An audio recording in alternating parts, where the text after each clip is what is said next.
my name is Suhaida. Welcome back to my channel. If this is your first time, I hope you enjoy this episode.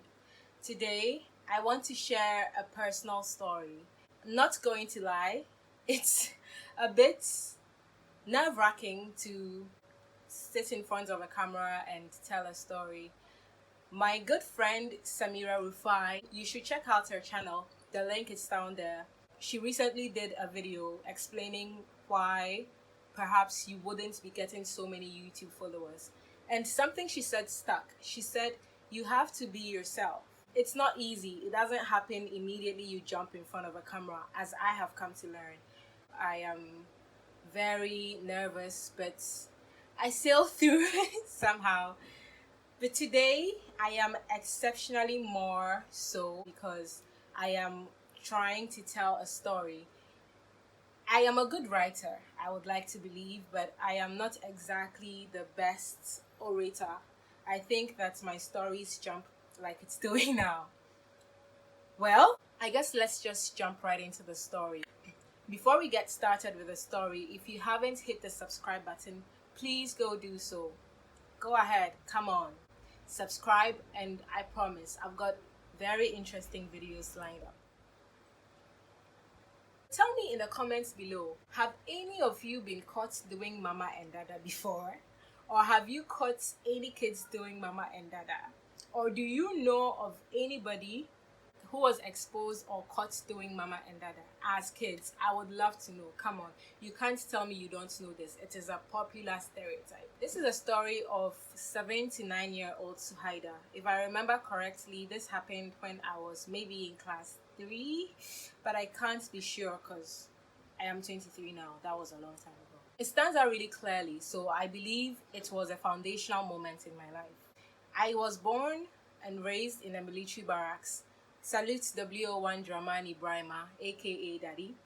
And the barracks life is a very small life. The people you go to school with are the same people you live with at home. My friends were the same. I used to love going out, playing games. What you do as a kid? I think this happened on a Saturday. So these are fake names. Larry, Akwesi, and there was a girl. I really don't remember how she comes into this story, so we'll call her the girl. And me, that is Akwesi, Larry, the girl, and Suhaida. We were all about the same age, and on a boring Saturday afternoon, we decided to go to the barracks canteen. It's this big open space that has a row of houses, a huge courtyard, a football park, a shed. I mean, it was a playground for the kids. Everybody used to play there. We normally hang out there. On this fateful day, the canteen was empty with the exception of Akwesi, Larry, the girl, and I. We decided to play a game. We are very imaginative children, at least Larry and I were, and so we thought up a game. Here is the game. Larry said, why don't we play chase? So we were basically going to chase each other. That was the main construct of the game, a chasing game.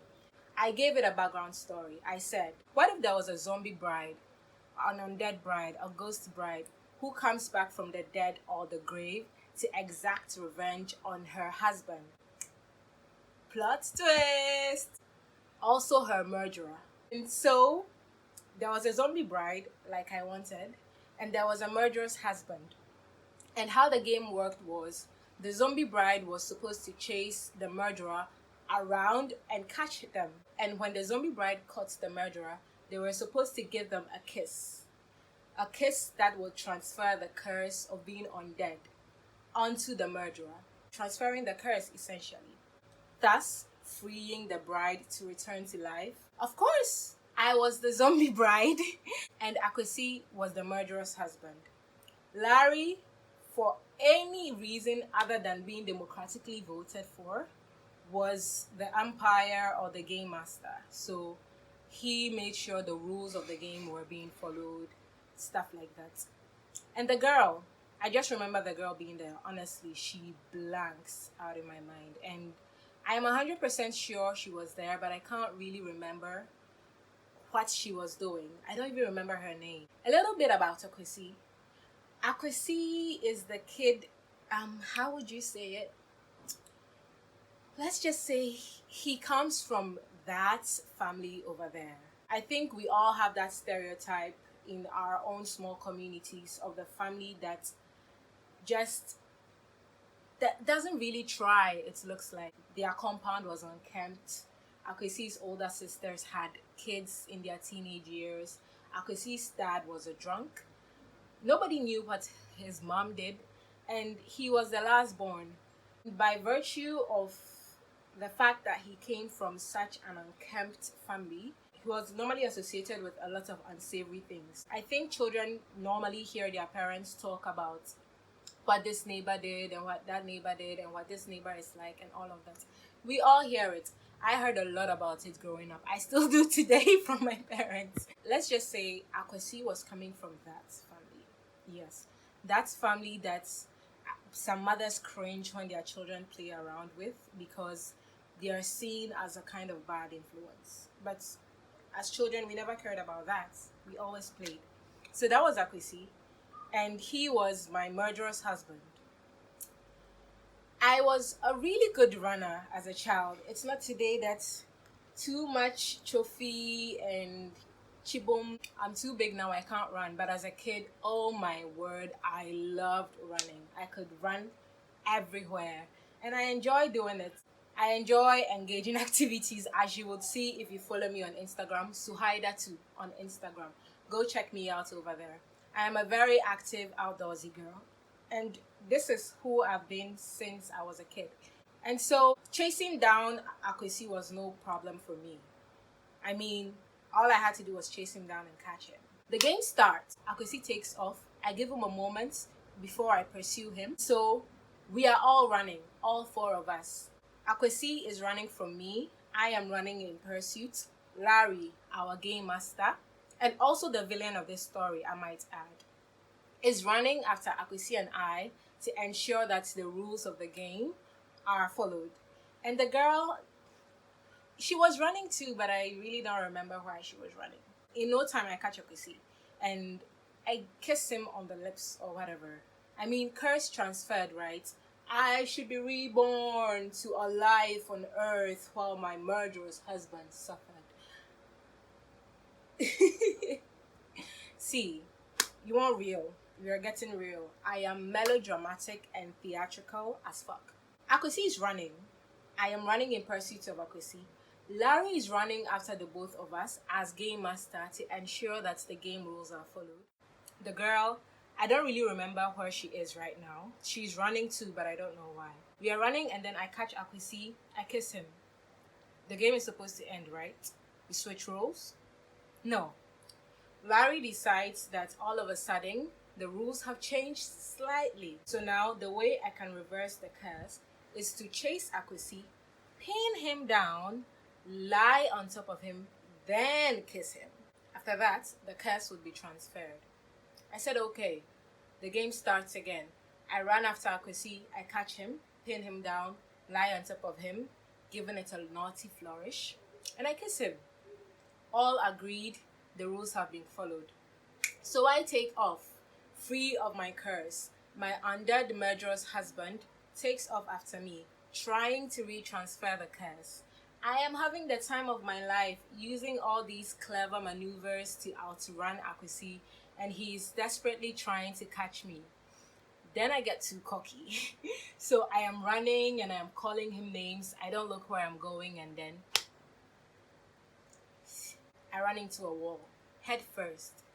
Naturally, I let out a scream that brought some adults running. The adults came and found me trying to choke back sobs with a swelling growing on my forehead. And here are my friends standing uncomfortably around me. Kwesi is shifting from foot to foot, looking like he wished the earth would swallow him up. The adults arrive and they ask, what happened? And before I could even bring myself to answer, Larry just shoots up and goes, Akwesi fucked her. Can you imagine? That little 7-year-old nuisance told the adults Akwesi fucked me. Of course, I was expecting the adults to take this with a grain of salt, which I thought they did because they rubbed my swelling with a 50 CD coin. I'm sure some of you remember what that coin looks like. And then they sent us home. But unfortunately for Akosi and I, that lie did not die that day at the canteen. Soon after, I found that every time I would have an argument with anybody, young or old, they would go right to that incident and say, "That is why Akwesi fucked you." Overnight, I had become the little girl whore of my little neighborhood. And rape culture is so insidious that it doesn't even exempt children.